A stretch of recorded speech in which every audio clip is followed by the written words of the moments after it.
Baik, kita mulai ya. Assalamualaikum warahmatullahi wabarakatuh.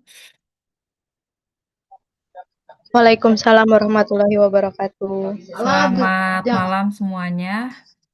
Alhamdulillah kita hari ini kembali melanjutkan tuweb yang ketiga sekaligus terakhir ya. Oke, kita langsung saja ke materi. Mungkin tuweb hari ini akan lebih singkat dibanding dengan tuweb-tuweb sebelumnya karena memang pembahasannya tidak terlalu banyak. Oke, hari ini kita akan membahas akuntansi perseroan. Jadi sesuai dengan tema yang ada di tugas 3, itu terkait dengan pencatatan modal pada perusahaan perseroan. Nah, kita akan mempelajari dulu seperti apa akuntansi perseroan. Kemudian setelah sesi ini kita akan membahas soal yang ketiga ya di tugas 3. Oke. Perusahaan perseroan itu adalah perusahaan yang modalnya dalam bentuk saham. Jadi jenis perusahaan dilihat dari permodalannya, kita mengenal tiga jenis perusahaan, ada perusahaan perseorangan, perusahaan persekutuan, dan perusahaan perseroan. Jadi kalau perusahaan perseorangan itu modalnya dicatat berdasarkan nama pemiliknya. Misalkan modal, koma, tuan A gitu ya. Nah, kalau di persekutuan, di perusahaan persekutuan, penyajian modalnya juga sama. Jadi dituliskan modalnya berikut nama pemilik modal.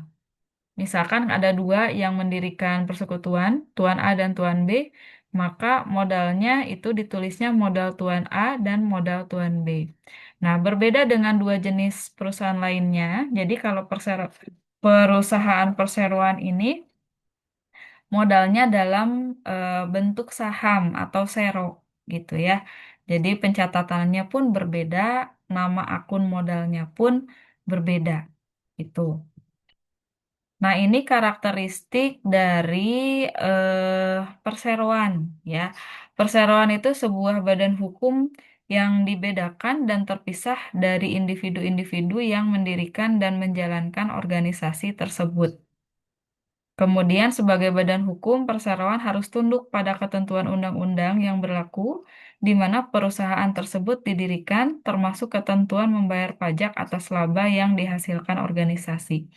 Nah, kalau kita lihat di statement yang pertama gitu ya. Di statement yang pertama ini terlihat jelas penerapan konsep entitas dalam akuntansi, di mana konsep akuntansi dari segi konsep entitas itu menyatakan bahwa harta perusahaan itu berbeda dengan harta pribadi. Jadi ketika perusahaan mengalami kerugian, maka seharusnya harta pribadi juga tidak ikut untuk digunakan sebagai penanggung kerugian tersebut gitu. Nah, apalagi jenis perseroan ya. Kalau jenis perseroan ini berarti sangat berbeda antara kepemilikan harta pribadi dengan harta perusahaan.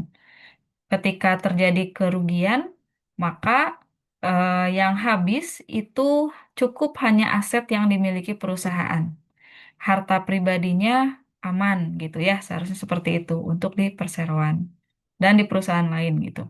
Kemudian di perseroan ada ketentuan pembayaran pajak ya yang dihasilkan dari laba organisasi.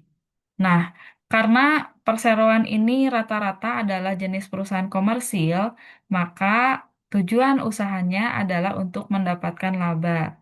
Nah, tentu jika perusahaan memiliki laba atau mencapai laba, maka wajib untuk membayarkan pajak. Berbeda halnya dengan perusahaan nirlaba ya. Kalau nirlaba tidak melaporkan atau tidak ditarik pajak gitu. Selanjutnya, nah karakteristik perseroan di sini perseroan terbagi menjadi dua gitu ya, ada public corporation dan non-public atau private corporation. Public corporation ini adalah perseroan yang sahamnya diperdagangkan secara luas kepada masyarakat atau publik di bursa efek. Nah, biasanya yang public corporation ini di belakangnya ada nama TBK.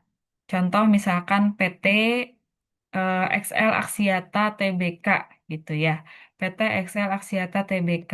Nah, kalau di belakangnya ada Tbk-nya, berarti sahamnya itu diperjualbelikan di Bursa Efek.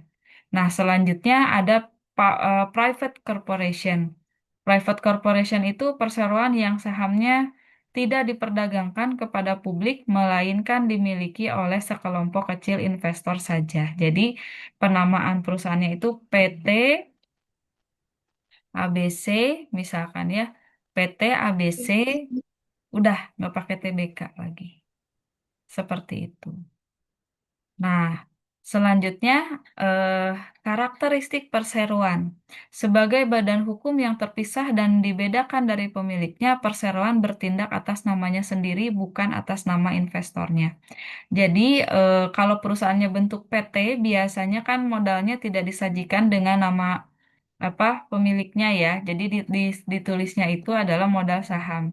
Maka untuk kepemilikan secara apa ya, kalau nggak bisa langsung terlihat gitu siapa yang punya sahamnya kalau di perseroan. Sehingga apa tindakannya yaitu atas nama perusahaannya sendiri, tidak langsung eh, ketahuan siapa pemilik modalnya atau investornya gitu.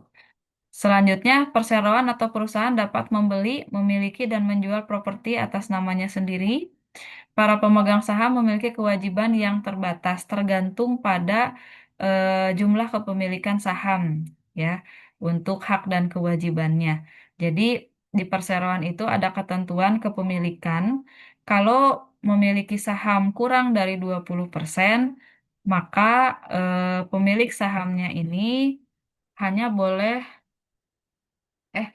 tidak memiliki hak suara maupun hak pilih gitu ya kalau pemilikan sahamnya kurang dari 20%. Kemudian kalau pemilikan sahamnya 20 sampai 40%, berarti dia punya hak suara gitu dan hak pilih. Nah, selanjutnya untuk kepemilikan saham di atas 50% berarti pemilik sahamnya ini memiliki hak suara, memiliki hak pilih juga dapat menentukan keputusan dalam rapat umum pemegang saham. Jadi di perseroan itu yang tertinggi kebijakannya berasal dari rapat umum pemegang saham gitu. Dan kontribusi setiap pemilik saham berbeda-beda tergantung pada persentase kepemilikan saham di perusahaan tersebut. Kreditur hanya berhak atau memiliki klaim tuntutan terhadap aset perusahaan saja, bukan atas harta pribadi pemegang saham. Tadi ya, konsep entitasnya betul-betul terlaksana di perusahaan perseroan. Jadi ada keterpisahan antara harta perusahaan dengan harta pribadi. Sehingga ketika kreditur melakukan penagihan hutang atas nama perseroan, maka yang terseret adalah hanya aktiva yang berada di perseroan. Harta pribadinya tidak ikut terseret seperti itu. Karakter selanjutnya dalam kasus kebangkrutan perseroan secara hukum, kerugian keuangan yang akan menjadi tanggungan pemegang saham adalah hanya sebatas pada jumlah investasi modal yang telah disetornya ke dalam perseroan. Jadi ini lebih minim resiko kalau kita punya saham di perseroan ya. Jadi ketika terjadi kebangkrutan, maka tanggung jawab investor hanya sebatas pada kepemilikan sahamnya gitu. Kepemilikan perseroan terbagi dalam bentuk lembar saham, kemudian pemegang saham adalah orang yang membeli dan memiliki saham perseroan. Pemegang saham dapat melepas seluruh atau sebagian kepemilikannya dalam perseroan dengan cara menjual sahamnya. Nah, ini untuk pembentukan perseroan, jadi bisa diawali dengan mengajukan aplikasi ke negara. Biasanya kalau sekarang lewat aplikasi online juga bisa ya. Kemudian setelah pengajuan aplikasi disetujui, negara akan mengeluarkan piagam atau akta pendirian perusahaan dan setelah memperoleh akta pendirian atau pembentukan ya, pendiri perusahaan menyiapkan anggaran dasar atau anggaran rumah tangga. Seperti itu. Jadi ajuin dulu ke negara, nanti sudah disetujui, kemudian dapat aktanya. Nah, ketika aktanya keluar, maka dibuatkan ADART seperti itu. Modal perseroan, setelah resmi terbentuk, perseroan akan memulai melakukan penjualan hak kepemilikan dalam bentuk lembar saham. Jika perseroan hanya memiliki satu jenis saham, maka saham tersebut dinamakan saham biasa atau common stock. Kalau ada dua jenis saham, biasanya ini adalah saham preferen dan saham biasa, gitu ya. Perbedaan antara keduanya juga cukup jelas gitu. Eh, Saham preferen itu biasanya pemegang saham preferen akan mendapatkan 10% dividen dan pembayaran dividennya akan didahulukan. Sementara pemegang saham biasa biasanya akan menerima dividen setelah dividen untuk pemegang saham preferen terbagi. Seperti itu. Selanjutnya, modal pemilik dalam perseroan dinamakan modal pemegang saham atau stockholders equity.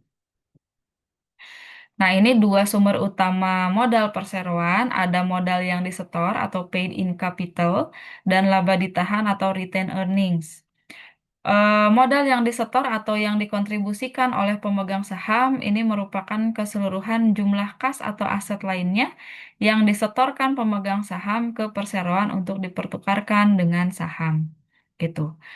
Kemudian kalau laba ditahan itu laba bersih yang diperoleh selama periode berjalan akan ditutup atau dimasukkan nilainya ke dalam akun laba ditahan. Sebagian ya.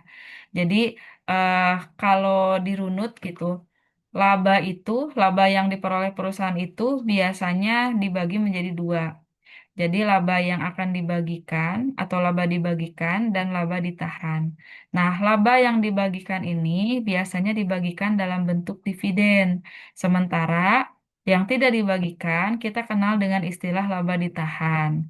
Sama halnya ketika kita membuka usaha gitu ya. Ketika kita memperoleh keuntungan, maka sebagian keuntungan kita gunakan ya untuk kepentingan kita. Nah, sementara sebagian dari keuntungan lainnya biasanya disimpan untuk penambah modal atau sebagai penambah modal. Nah, begitupun di perseroan, jadi labanya itu dibagi dua, ada laba ditahan dan laba dibagikan. Laba dibagikan itu dibagikan ke investor dalam bentuk dividen, sementara laba ditahan bisa kita gunakan sebagai penambah modal. Seperti itu.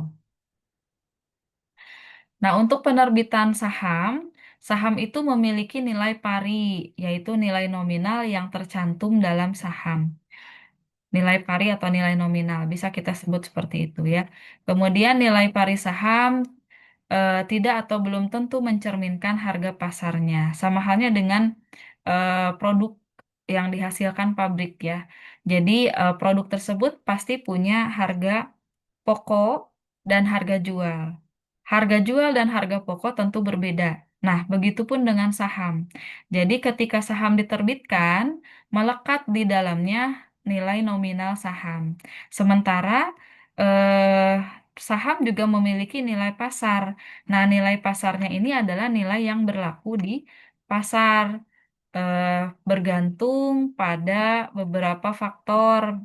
Biasanya seperti tingkat inflasi, perubahan suku bunga, politis, kondisi ekonomi negara. Nah, ini mempengaruhi nilai pasar saham. Sehingga nilai nominal dan nilai pasar saham ini tentu akan berbeda. Seperti itu. Nah, di sini ada contoh soal gitu ya. Ilustrasi pertama untuk penerbitan saham. Jadi pada tanggal 4 Maret 2022, PT Angkasa Raya menerbitkan dan menjual secara tunai 1.000 lembar saham preferen dan 5.000 lembar saham biasa. Nilai pari setiap lembar saham preferen adalah Rp1.400 dan nilai pari setiap saham biasa adalah Rp600. Sedangkan harga pasar atau harga jual setiap lembar saham preferen dan saham biasa masing-masing Rp1.700 dan Rp800. Jadi nilai nominalnya diingat-ingat saham preferen itu 1.400 sementara saham biasa adalah 600. Dan nilai pasarnya atau harga jualnya saham biasa itu Rp1.700 dan saham saham Preferen ya. Saham preferen harga jualnya Rp1.700, sementara saham biasa itu Rp800. Jumlah saham yang diotorisasi sebanyak 3.500 lembar untuk saham preferen dan 8.000 lembar untuk saham biasa. Gitu. Sepanjang periode tidak ada jumlah saham yang ditarik kembali dari tangan pemegang saham. Nah, pengerjaannya seperti ini. Jadi kita cari dulu nilai pari saham preferen dan harga jual saham preferen ya. Di sini nilai pari saham preferen itu tadi yang diterbitkan adalah 1.000 ya. 1.000 lembar dikali nilai parinya itu 1.400, maka menghasilkan total 1.400. Nah, kemudian harga jual saham preferen itu tadi yang diterbitkan kan 1.000 lembar dikali harga jualnya 1.700.000. Maka totalnya, sorry, seperlembarnya 1.700 ya. Maksudnya, jadi totalnya adalah 1.700.000. Nah, antara nilai pari saham dengan harga jual ini terdapat selisih yaitu 300.000. Nah, jumlah 300.000 ini eh, merupakan penambahan ya, penambahan atau kelebihan modal disetor saham preferen karena harga jualnya lebih tinggi daripada nilai parinya. Nah, kalau ada kelebihan seperti ini dinamakan sebagai agio saham. Agio saham itu selisih lebih setoran pemegang saham di atas nilai nominalnya, ya. Dalam hal saham dikeluarkan dengan nilai nominal. Jadi agio itu kelebihan yang terjadi karena nilai pasar lebih dari nilai nominal. Sementara ada kebalikannya namanya disagio. Jadi agio dan disagio. Kalau agio tadi kelebihan ya karena harga pasar itu lebih tinggi daripada harga nominal atau nilai nominal. Nah, sementara disagio itu kebalikannya. Jadi nilai nominalnya lebih tinggi dibandingkan dengan nilai pasar gitu. Nah, ini baru kita hitungkan untuk saham preferen. Selanjutnya kita juga akan hitung untuk saham biasa. Ada nilai pari saham biasa yaitu 5.000 lembar tadi yang diterbitkan dikali nilai nominalnya 600 sehingga menghasilkan 3 juta rupiah. Kemudian harga jual saham biasanya itu 5.000 lembar dikali 800 rupiah menghasilkan 4 juta. Nah, di sini juga terdapat agio saham sebesar 1 juta rupiah. Kas yang masuk dan diterima perusahaan itu akan sesuai dengan harga jualnya. Jadi tadi harga jualnya untuk saham preferen 1.700.000 ya dan saham biasa 4 juta. Maka total penjualan sahamnya adalah 5.700.000 rupiah. Nah, ini adalah jumlah kas yang akan diterima oleh perusahaan. Gitu.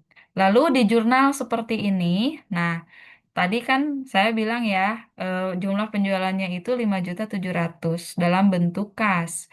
Kasnya maka bertambah di debit sebesar 5.700.000. Kemudian di kreditnya ada saham preference sesuai dengan nilai nominalnya yaitu 1.400.000. Ada saham biasa juga sesuai nilai nominalnya yaitu 3 juta. Kemudian ada agio untuk saham preference 300.000 dan agio untuk saham biasa 1 juta rupiah. Maka debit kredit jumlahnya sama, yaitu 5.700.000. Nah, seperti ini. Setelah melakukan ini, mengerjakan yang tadi, kita lanjutkan ya. Jika pada akhir tahun 2022 perusahaan PT Angkasa Raya memiliki laba ditahan sebesar 40 juta, maka bagian modal pemegang saham yang akan tampak dalam neraca perusahaan di bagian modal menjadi sebagai berikut. Jadi di sini ada data tambahan yaitu laba ditahannya 40 juta. Maka kita lihat laporan neracanya kurang lebih seperti ini di bagian modalnya saja ya. Jadi bukan neraca secara keseluruhan tapi di bagian modalnya saja. Nah, ini modal pemegang saham. Di sini ada modal sahamnya, saham preferen sejumlah nominalnya tadi 1.400.000, kemudian saham biasa juga sejumlah nominalnya yaitu 3 juta rupiah. Maka total modal sahamnya adalah 4.400.000 rupiah. Lalu kelebihannya jangan lupa kita juga harus laporkan. Kelebihan saham atas saham preferen tadi 300.000 dan saham biasanya 1 juta. Jadi total tambahan modalnya 1.300.000 kita jumlahkan dengan total modal saham, maka menghasilkan total modal disetor 5.700.000. Lalu kita tambahkan dengan laba ditahan sebesar 40 juta, maka total modal pemegang saham adalah 45.700.000 gitu. Ya, ini ilustrasi yang pertama. Ilustrasi yang kedua nanti adalah sambungan dari soal ilustrasi yang pertama. Jadi mohon diingat ya, angka-angka dan lain sebagainya. Nah, kita lanjut ke ilustrasi kedua untuk penerbitan saham. Saham dapat diterbitkan atas dasar pesanan. Jadi ditambah tadi mah penjualan apa? Preferen dan biasa gitu ya. Kalau sekarang ditambahkan dengan saham yang dapat diterbitkan atas dasar pesanan. Contoh soalnya ini. Di akhir tahun 2022, PT Angkasa Raya menerima pesanan saham biasa sebanyak 2.000 lembar dengan harga pesanan 770 per lembar. Nilai pari saham tersebut 600 per lembar. Dalam hal ini perusahaan menerima uang muka sebesar 30% dari total harga pesanan, dan sisanya 70% akan diterima pelunasannya pada tanggal 7 Januari 2023. Jadi ini multi tahun ya, tahun 2022 dan tahun 2023. Tapi soal ini bersambung dari ilustrasi yang sebelumnya tadi. Nah, ini untuk pengerjaan soal yang ini, jadi pesanannya tadi kan saham biasa 2.000 lembar. Kita kalikan dengan nilai pesanannya yang bernilai Rp770 ya, maka hasilnya adalah 1.540.000. Nah, kemudian tadi baru dibayar 30%-nya, maka kita cari 30% dari 1.540.000, di mana hasilnya adalah 462.000. Sisanya berarti selisih antara nilai pesanan dengan yang sudah dibayarkan 30%. Dan sisanya adalah 1.078.000 gitu ya. Nilai jual saham biasa yang dipesan, nilai jualnya 1.540.000, tapi tadi ada nilai parinya itu 600, kita kalikan juga dengan 2.000, maka jumlahnya 1.200.000. Nah, antara nilai jual saham dengan nilai pari ini terdapat selisih 340.000, di mana harga jual ini lebih tinggi dibanding nilai parinya, sehingga terjadi agio saham. Lalu kita akan jurnal gitu ya, penjualan saham atas pesanan ini. Tadi diterima kasnya 30%, maka di debit akan bertambah kas sebesar 462.000. Kemudian sisanya kita anggap sebagai piutang pesanan saham biasa 1.078.000, dan di kreditnya ada pesanan saham biasa sejumlah nominalnya ya, sejumlah nilai parinya yaitu 1.200.000, dan agio atau kelebihan modal saham biasa adalah 340.000. Seperti itu cara menjurnalnya. Ini untuk yang tahun 2022. Jadi kita belum sampai ke transaksi pada tahun 2023-nya ya.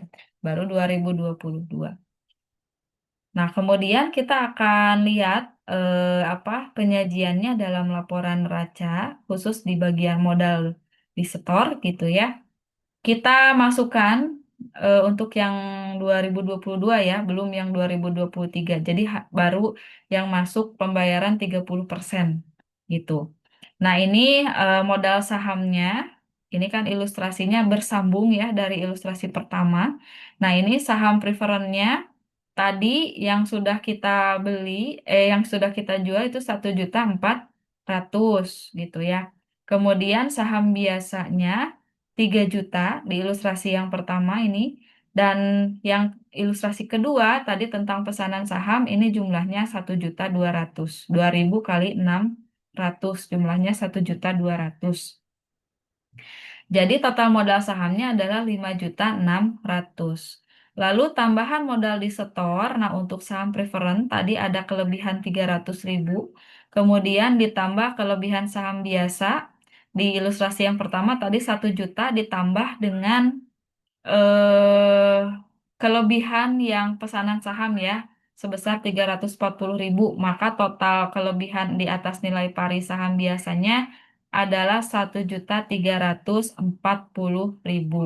Kita jumlahkan total tambahan modal disetor 1.640.000, kemudian dikurangi tadi yang belum dibayar ya. Yang belum dibayar itu 1.078.000. Sehingga total modal disetornya adalah 6.162.000. Lalu kita jumlahkan dengan laba ditahan, maka menghasilkan total modal pemegang saham 46.162.000. Seperti itu. Selanjutnya untuk transaksi tahun 2023. Nah, kan tadi transaksinya melibatkan tahun 2022 dan 2023. Yang 2023 di sini ada pelunasan yang 70%-nya gitu ya. Maka kita jurnal pelunasan tersebut, kasnya bertambah di debit 1.078.000 dan di kredit piutang pesanan saham biasanya berkurang sebesar 1.078.000. Selanjutnya, di sini kita akan melakukan realisasi penjualan saham secara menyeluruh karena tadi kan baru dibayar 30%-nya. Kalau sekarang sudah pelunasan, maka kita akui keseluruhan saham yang dipesan itu sebagai saham biasa. Gitu ya. Jadi pesanan saham biasanya berkurang di debit 1.200.000 dan saham biasanya bertambah di kredit sebesar 1.200.000. Nah, setelah ini kita akan membuat lagi laporan neraca di bagian modal ya setelah terjadinya pelunasan. Kurang lebih seperti ini. Jadi modal sahamnya ada saham preferred 1.400.000, kemudian saham biasanya tadi di ilustrasi yang pertama jumlahnya 3 juta ditambah 1.200.000 maka menjadi 4.200.000. Dan total modal di modal saham adalah 5.600.000. Kemudian kita tambahkan dengan kelebihan di atas nilai pari, baik untuk saham preferred dan saham biasa, sejumlah yang sudah diakui tadi ya. Kemudian total tambahan modal di setornya kita jumlahkan dengan total modal saham, sehingga menghasilkan total modal di setor sebesar 7.240.000. Langsung saja kita tambahkan dengan laba ditahan 40 juta, maka menghasilkan total modal pemegang saham sebesar 47.240.000. Ya, kalau yang tadi ada pengurangan karena belum lunas sebagian, nah kalau ini karena sudah lunas semuanya, maka kita akui semuanya. Seperti itu. Seperti itu ya materi kita sampai di situ. Silakan ada yang mau ditanyakan atau didiskusikan. Ada yang mau ditanyakan atau didiskusikan, silakan.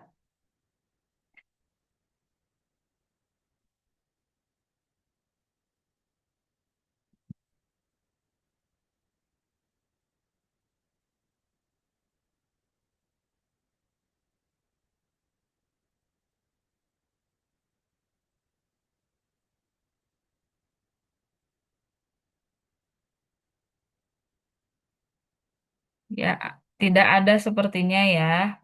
Oke, kalau tidak ada yang mau didiskusikan Bu, terkait, ya, saya mau nanya, Bu. ya boleh. Nilai dividen itu ngaruhnya ke laporan apa ya, Bu ya? Apakah masuk ke dalam laporan perubahan modal, Bu? Yang mana? Di Yang tugas 3. nilai dividen, Bu. Untuk tadi Oh iya, materi tadi, Bu. nilai dividen ya. Nilai dividen ngaruhnya kemana? Nilai dividen itu ngaruhnya ke laporan perubahan modal. Sama halnya kalau di perusahaan bentuk lain itu adalah pengambilan pribadi atau preferred. Jadi berpengaruh terhadap perubahan modal. Seperti itu. Ada lagi yang mau didiskusikan? Berarti mengurangi modal awal ya, Bu? Kalau di tergantung jenis perusahaannya ya. Kalau perusahaan perseorangan atau persekutuan, maka tentu akan langsung mengurangi modal, jumlah modalnya. Sementara kalau di perusahaan perseroan, dia tidak akan langsung mengurangi modal dalam bentuk saham, tapi akan mengurangi nilai retained earnings atau laba ditahannya. Sebagai catatan, modal saham itu hanya akan bertambah atau berkurang jika terjadi transaksi penjualan atau pembelian saham.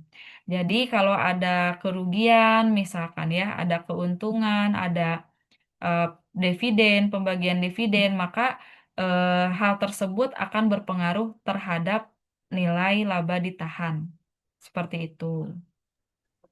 Baik, Bu. Terima kasih, Bu. Ya, sama-sama. Yang lain ada yang mau didiskusikan? Oke, cukup sepertinya ya. Kalau tidak ada yang mau didiskusikan terkait materi, saya akan langsung membahas jawaban tugas 3 ya. Jawaban tugas 3.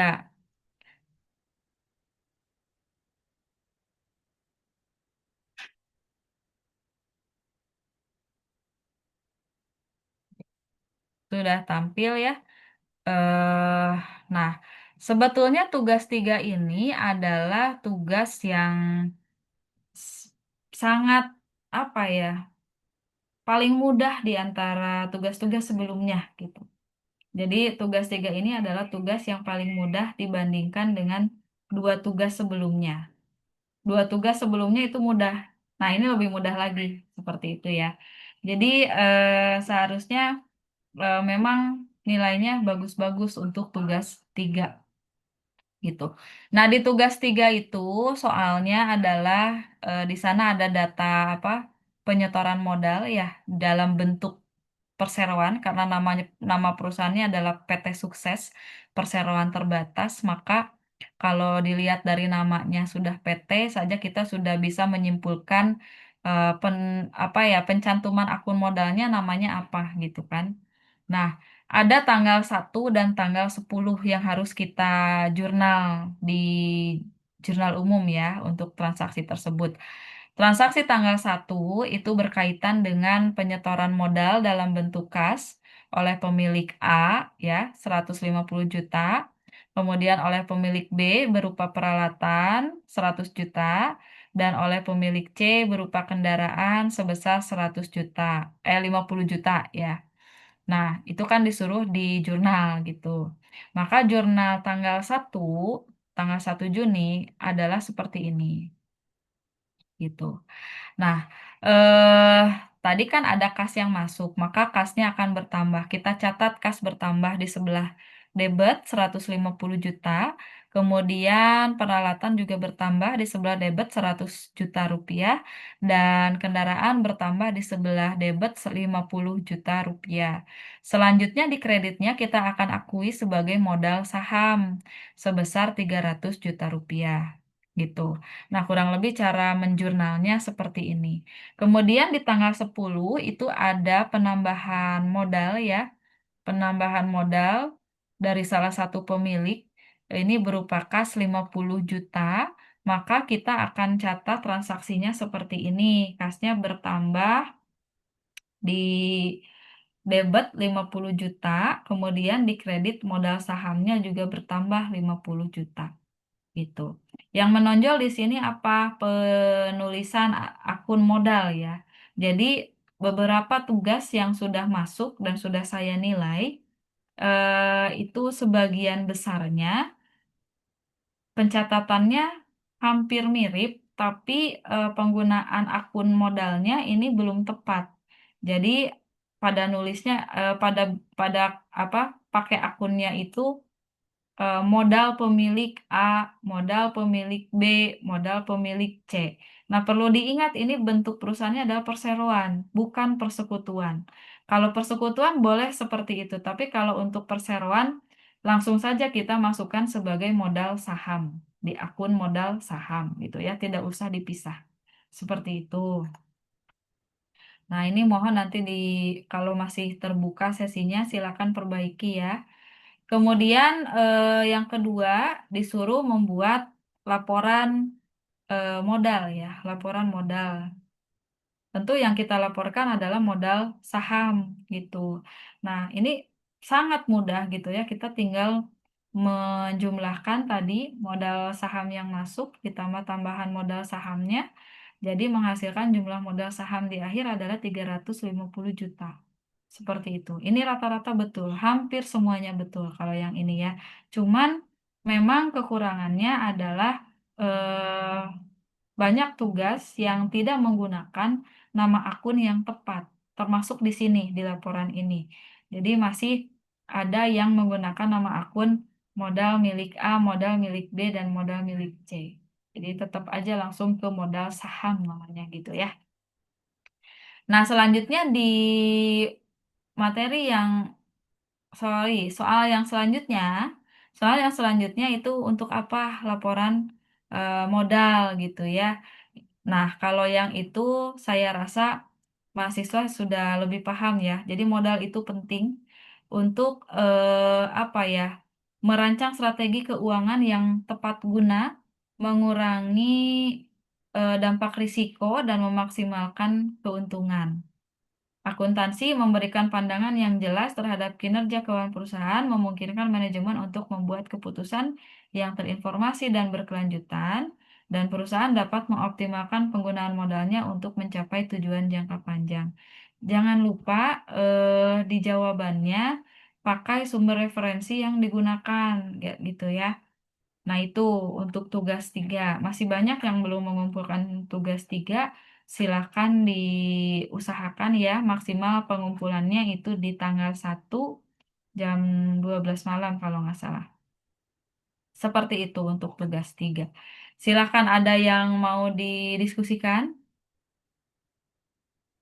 untuk tugas 3.